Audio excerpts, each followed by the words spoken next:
गावाच्या बाहेर फाटलेल्या छपराचं तिचं घर होतं. नवऱ्याच्या मृत्यूनंतर गावकऱ्यांनी तिला वाळीत टाकून दिलं होतं. त्या दिवशी तिचा बाप तिच्या घरी आला होता आणि घरच्या बाहेर येऊन लोकांना मोठ्याने शिव्या देत होता. तो म्हणत होता की मला माहीत आहे तुझा नवरा कसा मेला. घरगडी असल्याने तुझ्या नवऱ्याला त्याच्या मालकाने मारले असला. अचानक ती म्हणते, दादा थांबा, माझा नवरा कसा मेला हे मला माहिती आहे. लग्न करताना एवढा विचार नाही केला, मग आता कशाला एवढा विचार करताय.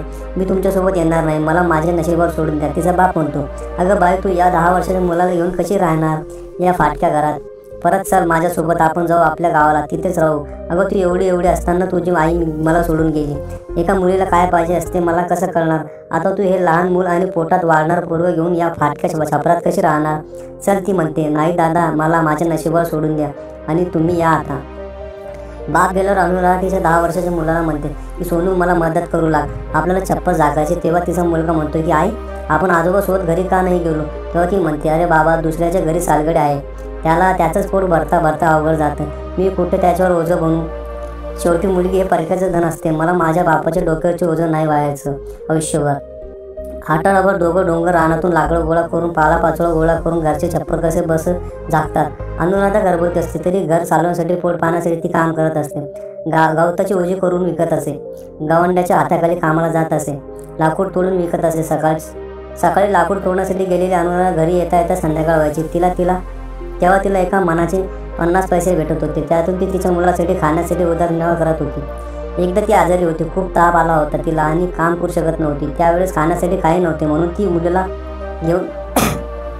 घेऊन नदीतील मासे पकडायला उतरली. अंगात पारा वाढेल एवढा ताप, पण पोटाच्या मुलाला पोट रिकामं, त्यामुळे ती मासे पकडण्यासाठी पाण्यात उतरली आणि अचानक तिचा पाय घसरला. पण परत स्वतःला सावरात ती बुडता वाचली आणि किराण्यावर आली. परंतु तिला मासा भेटला नाही. ती रात्री ती आणि तिचा मुलगा हे दोघे उपाशी झोपले. सकाळी उठले तर अनुराधाने मुलाला मालकाच्या घरी पीठ मागण्यासाठी पाठवले. तर मालकीन बाईने रात्रीच्या चपात्या आत्याला दिल्या. घरी आल्यानंतर तिच्या मुलाने आणि तिने त्या चपात्या घरात भाजी नसल्यामुळे पाण्यात ओल्या करून खाल्ल्या. असे दिवस काढता अनुराधाच्या पोटातील बाळ हळूहळू वाढू लागले. त्या रात्री अनुराधाने तिचा मुलगा सोनू हे दोघे टेकडीच्या काठावर बसले होते आणि दुरून मंदिराजवळ असं आलेले कीर्तन बघत होते. त्यावेळेस तिचा मुलगा म्हणतो, काय आपण कीर्तन जवळ जाऊन का बसत नाही.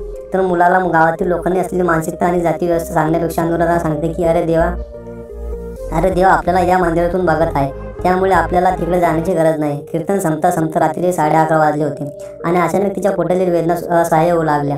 तिला कळा येऊ लागला. ती घरात गेली आणि जमिनीवर बसली. त्या वेदने इतके असहाय्य होते की तिचा मुलगा आरडायला लागला, आई आई आई. तर तिने तिच्या मुलाला बाजूने साडी लावण्यासाठी सांगितले आणि गावातून रखमा आजीला बोलून पण आण असं म्हटले. 10 वर्षाचा तिचा मुलगा सोनू हा अंधारात घाबरत धाडस करत पळत सुटला आणि रखमा आईच्या घरी पोहोचला. पण तिचा दारोडा नवरा तिला मारझोड करत होता. सोनू म्हटलं, आजी, आई खूप रडत मोठ्या रडते, तिचं पोट खूप दुखतंय, तू चल ना घरी. आईने बोलवलं, चल ना तू आता लवकर. तो रडत होता. रखमा नवऱ्याला आडून सोनूला पुढे जायला सांगितले. घरी जाणारा सोनू अचानक मंदिरासमोर थांबला, पण हात जोडले आणि आई बरी व्हावी म्हणून देवाकडे प्रार्थना करू लागला. पण तेवढ्यात एक म्हातारा त्याला तिथून आकलून लावतो. तो तसाच रडत पळत हळूहळू घाळस करत घरापर्यंत अंधारातून पोहोचतो.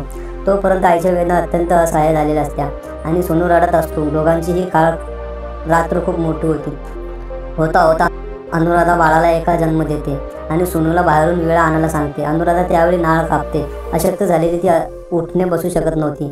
जन्माला आले ते मूल अजूनही काही बोलत नव्हते, तरी ती त्या बोलण्याचा प्रयत्न करत होती. दिवस उजळला. तिच्या अंगावरची अशक्तपणा दिसत होता, परंतु त्या बाळाची कोणती हालचाल न झाल्यामुळे तिचा अंबरला फुटतो आणि ते मूल मुरूत असतं. काही वेळानंतर सोनू आणि अनुराधा हे दोघे आसक्त होऊन एकमेकांच्या गळ्यात पळून रडत असतात आणि ती सोनूला टेकडीवर एक छोटा खड्डा खोदण्यासाठी सांगते आणि त्यात त्या लहान मुलाला पुरून दोघे पुन्हा आपल्या घरी परततात. रखमाजी घरी येते. तिच्या हाताला पट्टी बांधलेली असते. नवऱ्याने तिचा हात मोडलेला असतो. ती पण अनुराधाच्या गळ्यात पळून रडू लागते. परंतु जवळ बसलेला सोनू हा निशब्द होऊन डोळ्यातून अश्रू वाहत असताना मनात कावूर माजलेले असते. अनुराधाच्या नुकत्याच जन्मलेल्या बाळाच्या मृत्यूने ती घायल झालेली असते आणि अचानक ती उंबरट्या जमिनीवर कोसळते. रखमा आजी आणि सोनू हे दोघेही तिला उठवण्याचा प्रयत्न करतात, मोठ्याने ओरडतात. लहान सोनू तिचा हात उचलून तिच्या चेहऱ्याला हात लावून आई उठ माझ्याशी बोल म्हणून मोठ्या रडू लागते आणि अनुराधाचा मृत्यू झालेला असतो. वाळीत टाकलेल्या त्या घरात अनुराधाचा मृत्यू झाल्याने तिचा मुलगा सोनूच्या पायाखाली जमिनीत सरकते. धन्यवाद.